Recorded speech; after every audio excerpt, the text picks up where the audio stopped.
Hey everyone, this is Kat from Kokoro&me. Welcome to today's video in which I'm going to build a home for one of the Sims of my upcoming Let's Play.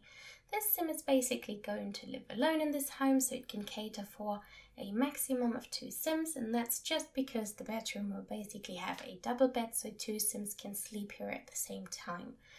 If you do decide to download this house from the Sims 4 gallery and your family is bigger than 2 Sims, feel free to extend it, but as you can see already, the house has kind of taken a lot of space from the lot already, so extending to the sides might be difficult. However, you can always add in upstairs to cater for a bigger family or anything, or to add more rooms if you decide to want to add some more utility rooms or activity rooms or anything really to your liking.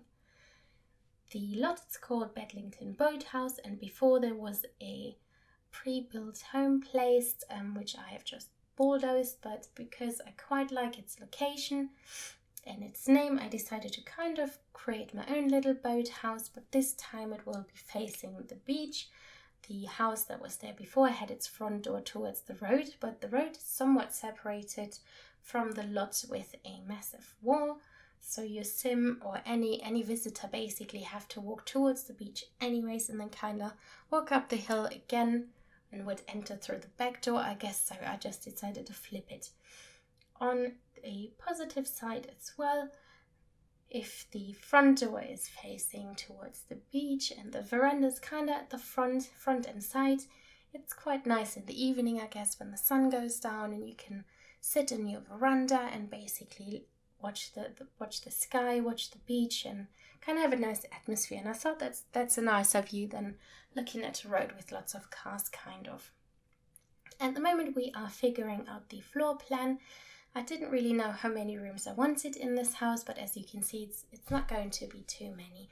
So there's basically going to be a kitchen, a living room with a dining area, as well as a bedroom, a bathroom, and then a little study/office area.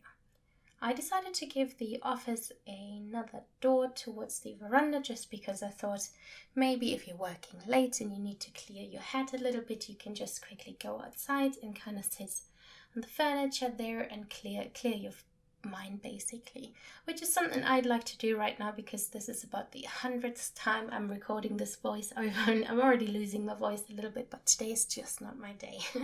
Moving on though, we are just finishing the exterior design of the veranda, as you can see. So it does have the roof to the left overlapping a little bit with some pillars there, as well as some fencing so no one can fall off because it is kind of three steps high. The front has a little, I actually don't really know how it's called, a kind of open roof. So we've got some overgrown grasses there with some tiny flowers. Overall, I made a conscious decision to actually not, oh god, talking is not my strength today. I made an active decision to not use too many flowers on this lot, just because I thought story-wise, the family that's basically living next door, so there's a massive mansion, maybe they were rich enough to basically have acquired this boathouse, or maybe even built this boathouse ages ago, and they kind of, maybe it was purchased or built in the 60s or 70s, that's why it's fairly simple. But over time they started adding furniture, so we've got lots of different styles there, from basically something really old school to something quite modern, because they added onto over time. At the moment we are doing a little bit of landscaping because we don't have much space. I didn't really want to force in a garden, and maybe for the story, the family that owns this didn't really look well after the house in the last few years, so it's kind of overgrown a little bit, and that kind of adds a little bit towards the look and feel of the surrounding area in a way, and that's why I also didn't really want to add flowers, as I said.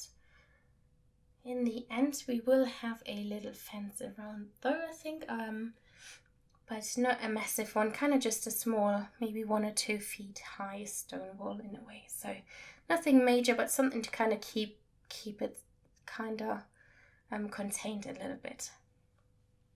So we're just about to, there we go, that's the wall I meant. So it kind of adds a little bit towards the look and feel in a way. I still wanted to keep it kind of boathousey, as well as somewhat cozy, nice and cozy.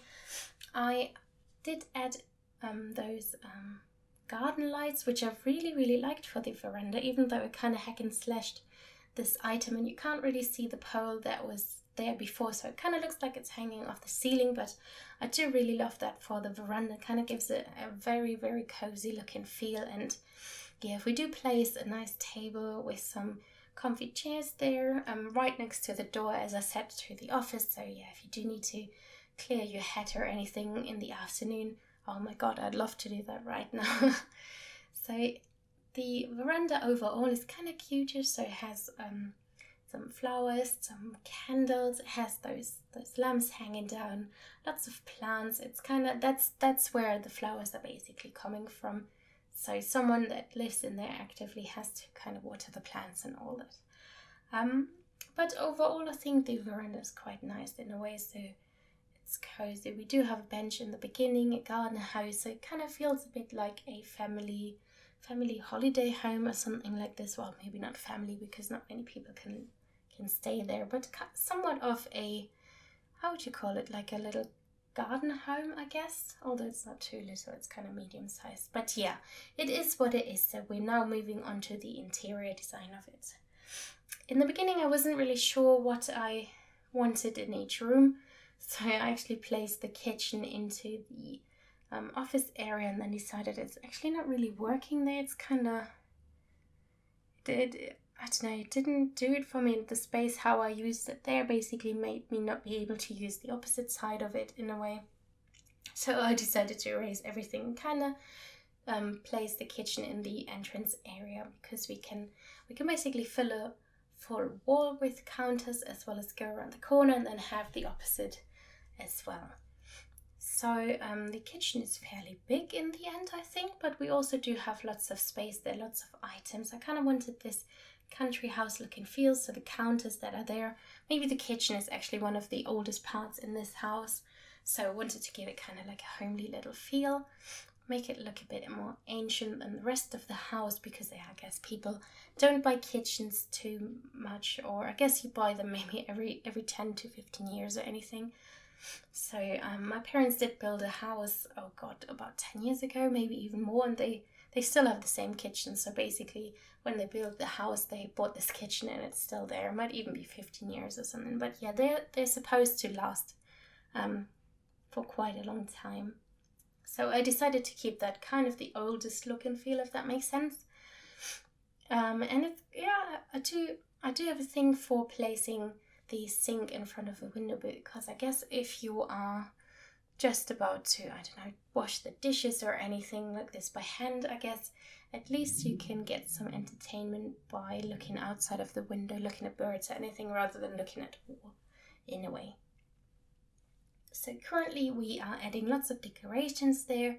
I decided to kind of go with any decorations that kind of make it feel a bit older in a way, or as if, I don't know, it had been decorated a few years ago or anything. So nothing too modern, nothing too IKEA, I guess, if that makes sense. So get it cozy and homely from a look and feel, and basically keep this as I just described as well, as the oldest room of the home in a way. Currently hack and slashing the scaling down functionality for curtains, just because, yeah, a few of the new Sims for cats and dogs windows, which I like to use quite a lot, don't really cater for, I guess, most of the curtains, so I have to either make some bigger or smaller and then place them in a way, but for this time it worked really well, because those long ones, if you scale them down a few steps, they kind of feel like medium-sized ones, so they are not basically clipping into your counters in a way. I do like this little hallway just because it has quite nice angles, and it's kind of like somehow the lightest area in the whole room, because the light engine in the game somehow sings, because there are some doors, well, some archways and windows from the rooms surrounding it, that must be like the lightest place, even though it doesn't really make any sense to me. But yeah, it is what it is. We're moving on to the living room, I nearly said. No, it's the bedroom. So we've got an inbuilt closet. We've got a bed just in front of the window. It is kind of held in a light green / turquoise color scheme, which works quite well with the bed, because the bedding kind of looks a bit country house as well, with the little leaves and those, what are they, kind of ornaments in a way. So to me it felt a bit more homely. We are currently adding on a few more items. So we have 2 bedside tables. We've got a pet bed. Of course, we cannot not have any pet items in here.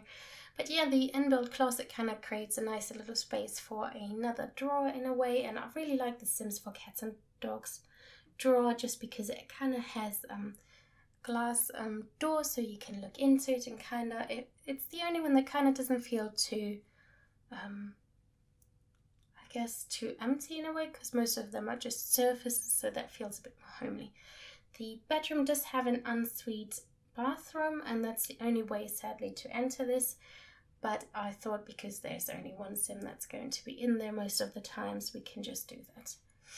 And also because the way how the floor plan works and the size of the bathroom kind of led itself towards this. So we've got a combination shower / bath item. We've got a sink and a toilet. Obviously the toilet is, I just realized, just in front of the window, so anyone who's close by can watch you do your business. So we might need to change that later on.